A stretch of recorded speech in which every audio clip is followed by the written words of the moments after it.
नमस्कार प्यारे साथियों, मैं अंजीश मौर्य आप सभी का स्वागत करता हूं आपके अपने YouTube channel expert online classes में। प्यारे साथियों, आज हम लोग फिर एक नए वीडियो के साथ डीसी मोटर का 60 नोट्स में रिवीजन करने वाले हैं।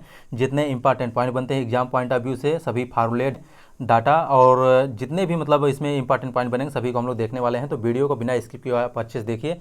और एग्जाम भी पास में है तो मैं कोशिश करूँगा कि आप लोग को 60 में जल्दी से जल्दी रिवीजन करा सकूँ, कम समय में ज़्यादा से ज़्यादा कंटेंट को डिलीवर कर सकूं। तो आइए हम लोग स्टार्ट करते हैं। अगर आपको वीडियो इन्फॉर्मेटिव लगेगा तो प्लीज़ वीडियो को लाइक कीजिएगा, चैनल को सब्सक्राइब कीजिए, क्योंकि वीडियो बनाने में काफ़ी मेहनत लगता है, काफ़ी एफर्ट देना पड़ता है। तो थोड़ा सा आप लोग सपोर्ट कीजिए। बाकी मैं कोशिश करता हूँ कि आप लोग को कम से कम समय में ज़्यादा से ज़्यादा कंटेंट डिलीवर कर सकूँ। तो आइए स्टार्ट करते हैं हम लोग। देखिए, डीसी मोटर पढ़ने वाले हैं। तो डीसी मोटर पढ़ने से पहले थोड़ा सा इसके पार्ट्स होते हैं कुछ, देखिए उसको देख लेते हैं हम लोग थोड़ा सा। तो कौन कौन से डीसी मोटर के पार्ट होते हैं, तो देखिए इसमें क्या है कि डीसी, यहाँ पर एक डीसी मोटर का कंस्ट्रक्शन दिखाया गया है, जो पार्ट होते हैं। तो देखिए यहाँ सबसे ऊपर वाला भाग जो होता है, ये जो भाग दिख रहे हैं आप, इसको हम लोग क्या बोलते हैं, इसको हम लोग बोलते हैं योक बोलते हैं, योक या फ्रेम बोलते हैं। ठीक है, इसके योक के अंदर जो है, उसके बाद हम लोग क्या है, देखिए यहाँ पर जो है ये वाला पार्ट है एन यस एन एस, ये आपका पोल होते हैं। ठीक है, पोल होते हैं। और इसी पर हम लोग क्या करते हैं, पोल पर हम लोग फील्ड बाइंडिंग करते हैं। और नीचे जो आपको पोल के जस्ट नीचे जो है, देखिए यहाँ पर जो दिख रहा है आपका ये वाला पार्ट, इसको हम लोग क्या बोलते हैं, पोल शू बोलते हैं। ठीक है, पोल शू बोलते हैं। और इसके बाद ये जो है आपका ये रोटर होता है, इसको हम लोग क्या बोलते हैं, रोटर बोलते हैं या आर्मेचर कंडक्टर। इस पर रोटर पर हम लोग आर्मेचर कंडक्टर करते हैं। ठीक है, रोटर बाइंडिंग करते हैं।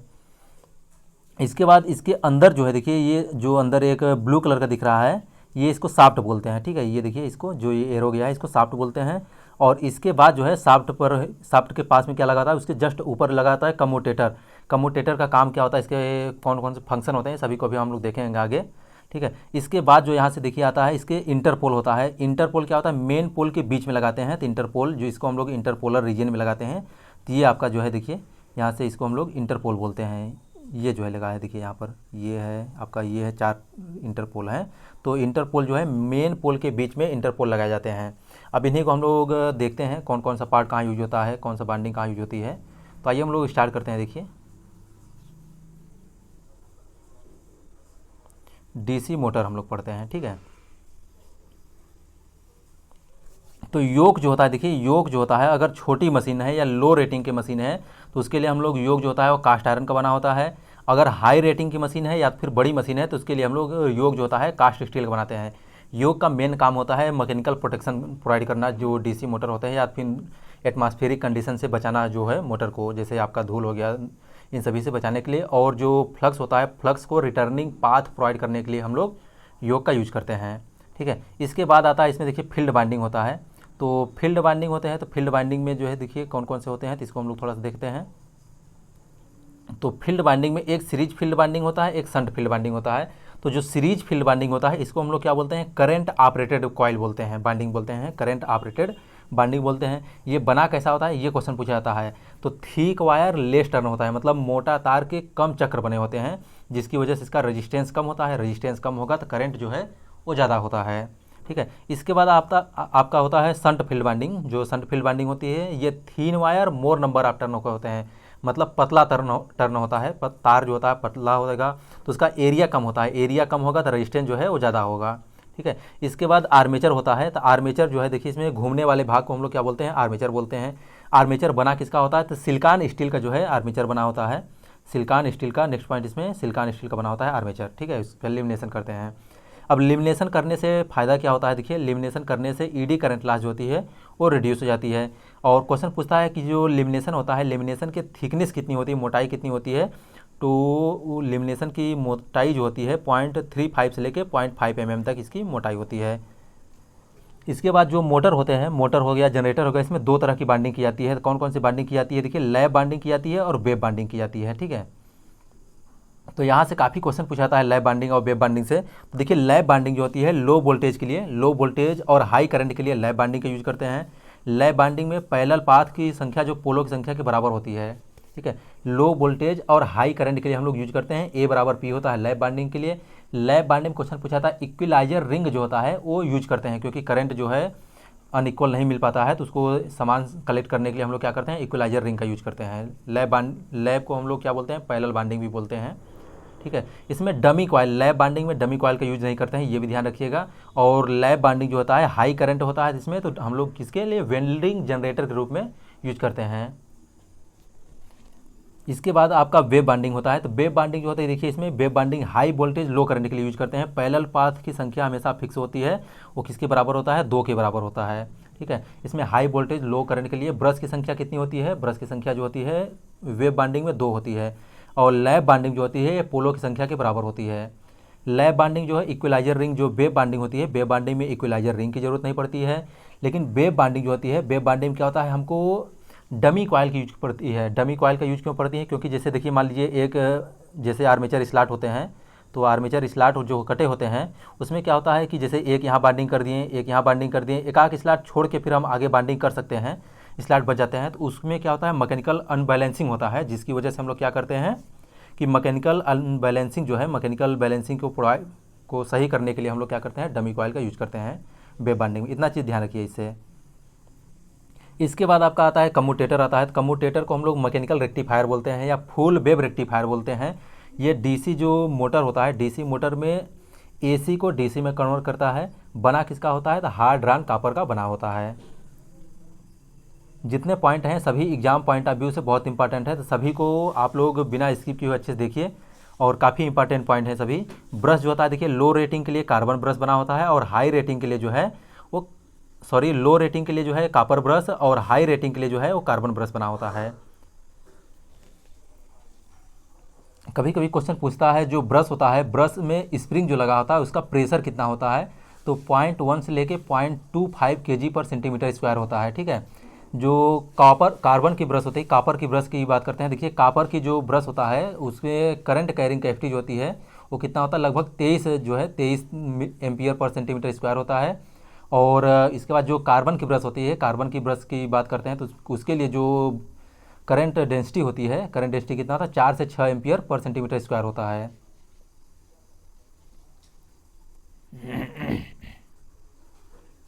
इसके बाद डीसी मोटर देखिए क्या करता है, तो डीसी मोटर आप लोग जानते ही हैं कि इलेक्ट्रिकल एनर्जी हम लोग देते हैं डीसी मोटर में। डीसी मोटर के बाद जो मैकेनिकल एनर्जी हो हमको आउटपुट मिलता है। इसके लिए F क्या होता है, BIL sin थीटा होता है। और T जो क्रॉस मिलता है, टार्क मिलता है, कितना मिलता है, F×R मिलता है।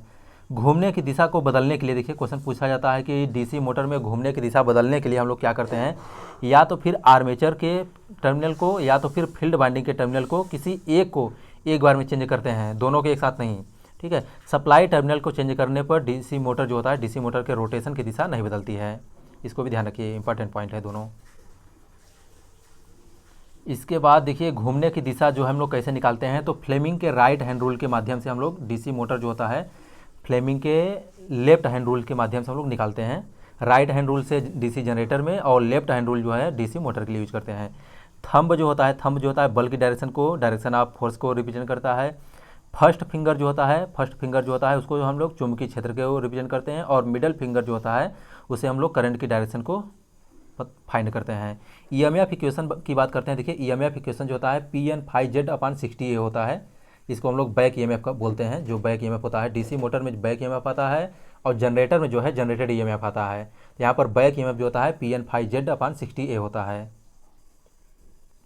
इसके बाद जो है देखिए इसमें मैक्सिमम पावर के लिए अगर हम बात करते हैं, देखिए डीसी मोटर में मैक्सिमम पावर के लिए जो है वो EB=V/2 होता है। और मोटर के लिए जो होता है, मोटर के लिए EB=2V होता है। एफिशिएंसी जो होता है, एफिशिएंसी निकालने के लिए डीसी मोटर में बैक EMF अपन सप्लाई वोल्टेज होता है।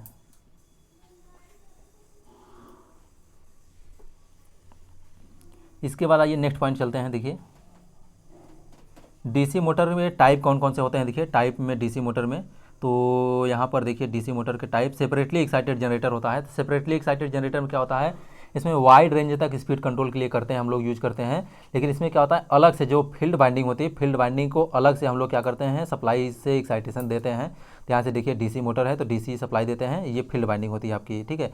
आर्मेचर वाइंडिंग जो है लोड से कनेक्टेड रहता है।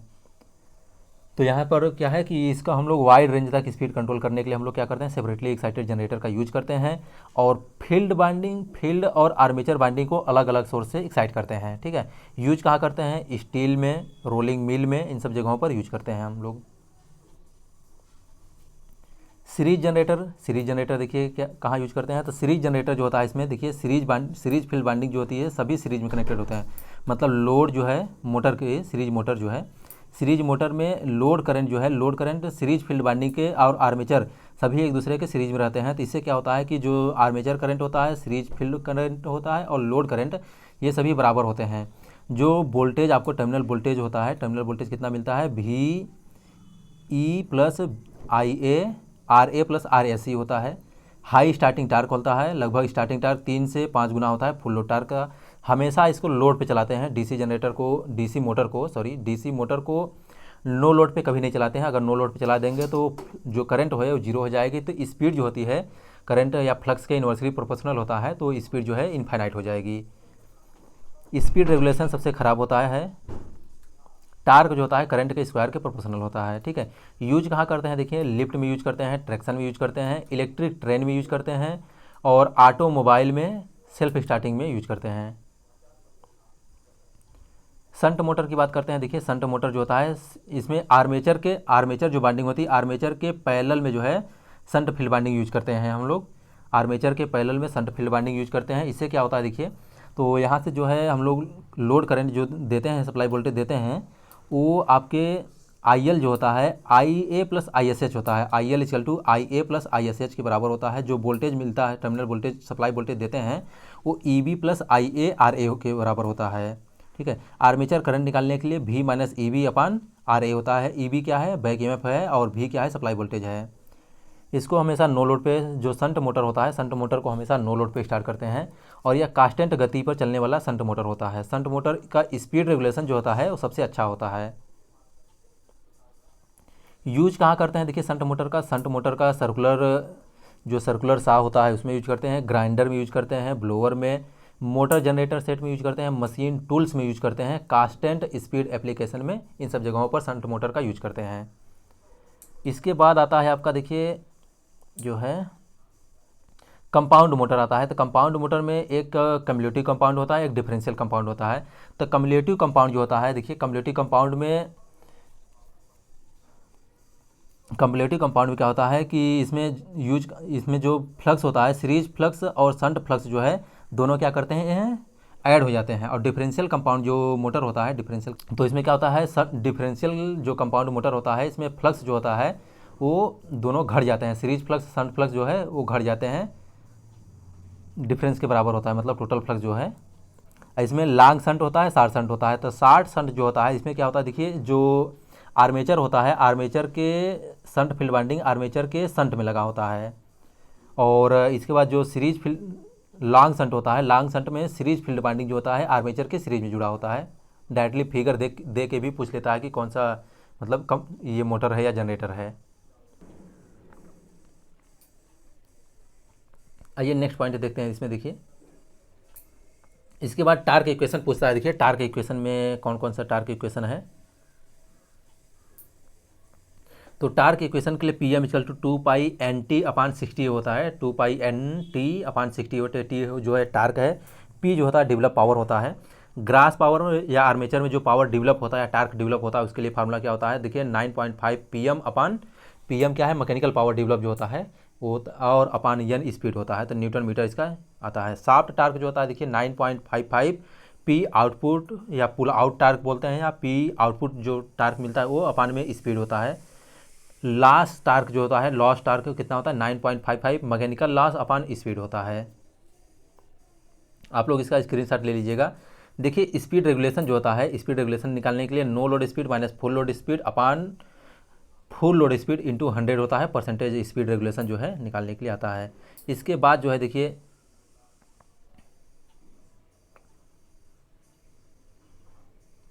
करेक्टरिस्टिक आता है। डीसी मोटर में करेक्टरिस्टिक कौन कौन से होते हैं। तो इसमें देखिए 3 तरह के करेक्टरिस्टिक होते हैं। पहला टार्क और armature current, torque armature current characteristic, TIA characteristic, ठीक है। इसको हम लोग क्या बोलते हैं, टार्क आर्मेचर करेक्टरिस्टिक को इलेक्ट्रिकल करेक्टरिस्टिक बोलते हैं। और यह खींचा किसके किसके बीच में जाता है, तो टार्क और आर्मेचर करंट के बीच में ड्रा किया जाता है।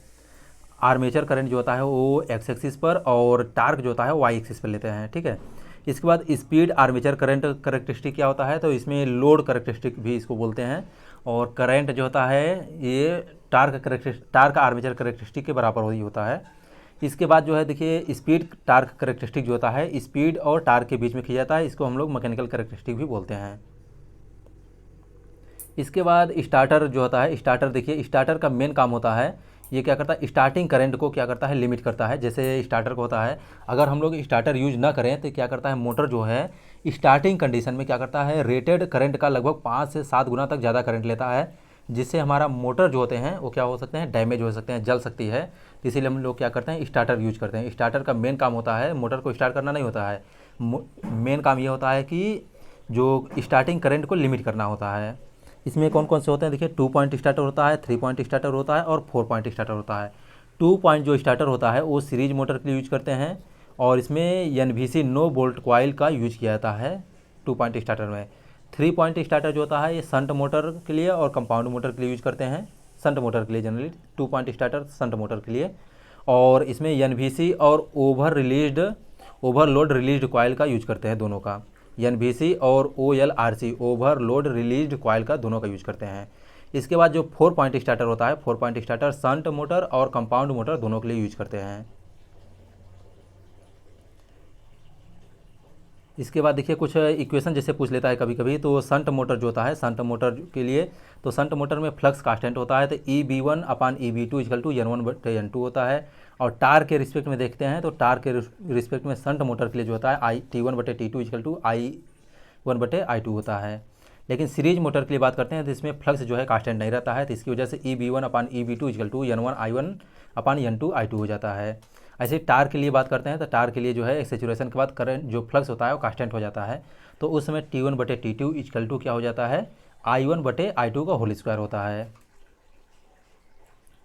वार्ड लियोनार्ड मेथड जो होता है, देखिए स्पीड कंट्रोल के लिए वार्ड लियोनार्ड मेथड होता है, तो इसमें वार्ड लियोनार्ड मेथड जो होता है इसमें देखिए वाइड रेंज तक स्पीड कंट्रोल करते हैं हम लोग।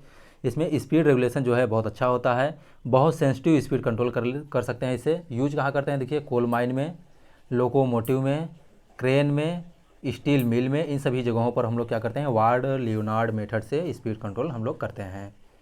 इसके बाद जो है देखिए स्विनबर्न टेस्ट आता है। स्विनबर्न टेस्ट जो होता है लेबल और कंपाउंड मोटर के लिए हम लोग स्विनबर्न जो है टेस्ट करते हैं। नो लोड टेस्ट बोलते हैं इसको, तो हम लोग DC सीरीज मोटर पर यूज नहीं कर सकते हैं, ठीक है। ये सिंपल होता है, इकोनॉमिकल होता है, इसमें थोड़ा सा लॉसेस जो है वो होता है, तो बाकी स्विनबर्न टेस्ट जो है नो लोड टेस्ट होता है और लेबल और कंपाउंड मोटर पर हम लोग यूज करते हैं इसको। हॉपकिंसन टेस्ट होता है, देखिए हॉपकिंसन टेस्ट कौन सा होता है, तो हॉपकिंसन टेस्ट जो होता है इसको also known as regenerative test, back to back test, heat and run test बोलते हैं या फुल लोड टेस्ट बोलते हैं। संट मोटर पर भी यूज कर सकते हैं इसको। तो इसके बाद इसको perform any type of load, किसी भी लोड पर हम लोग इसको परफॉर्म कर सकते हैं, सबसे अच्छी बात ये होती है हॉपकिंसन टेस्ट के लिए। तो यहाँ पर DC मोटर देखिए 18 मिनट में मैं आप लोग का कंप्लीट कर दिया हूँ। तो इतने शार्ट कम समय में आपको पूरे यूट्यूब पे कोई शार्ट में रिवीजन नहीं कराएगा। तो आप लोग थोड़ा सा सपोर्ट कीजिए, अपने दोस्तों में स्टडी ग्रुप में वीडियो को शेयर कीजिए, और अगर इन्फॉर्मेटिव लगता है तो आप लोग कमेंट करके भी ज़रूर बताया करिए कि आपको वीडियो कैसा लगा है। बाकी हम लोग मिलते हैं एक नए वीडियो में, और अच्छे से तैयारी कीजिए। All the very best for your bright and successful future. Thank you so much for watching my video.